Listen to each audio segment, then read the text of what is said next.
Welcome everybody to this edition of Attention Talk Video. I'm your host, Attention Coach Jeff Copper, and I'm here with Rob Tedisco. Rob, welcome to the show. Thanks for having me, Jeff. It's my pleasure. Rob is the president, or heads up, the executive director of the Edge Foundation. Yes, I am. So let's get that right. The Edge Foundation is doing a lot of work trying to get coaches out there to help college students, and as somebody in the ADHD community, we applaud you for that. It's not just getting coaches in the hands, but actually raising money and trying to get coaches into the hands of the people who might not be able to afford it. And so part of this video and a few others that we'll do is actually we want to kind of highlight some of the things that parents and students should be aware of when they go to college.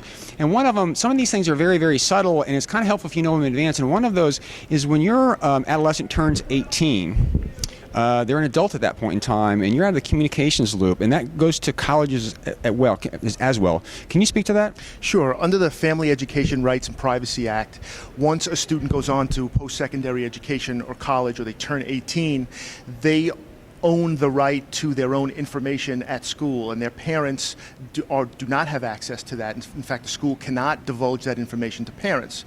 Now, there are ways around it, and probably the best way to do it is to be proactive and discuss this with your child and have them sign a waiver. But parents also need to know that even if you file that waiver, it's not like it was when they were in high school where the school would call you and tell you if there was a problem. All that waiver does is give the school the ability to talk to you, but you still have to make the inquiries, and you still have to be proactive, and that's what's important for parents to know. And we've had some conversations before. As a coach, I get calls in December and over the summer for right after they get done with the semester. Students, let me back up. So student goes in first year of college, and they get through the first semester, and I'm in Tampa, so I get calls from parents either with their kids going to University of Tampa and University of South Florida or in the area, and it's a surprise to them. They didn't necessarily know what's going on. And again, we're doing the show is that you're not in the communications loop, number one. Number two is if you can get them to sign the waiver to do that, you need to go get that information because it's not necessarily going to come to you. And particularly that first semester and after that is actually one of the most challenging times in transition for those students, and that's why it's important to stay in that loop. Yeah, it's important to start this process and initiate it before they go into their first year of college if you can, because these kids, by November, if they get a bad grade on a midterm or a final, a lot of them don't get any feedback until it's too late.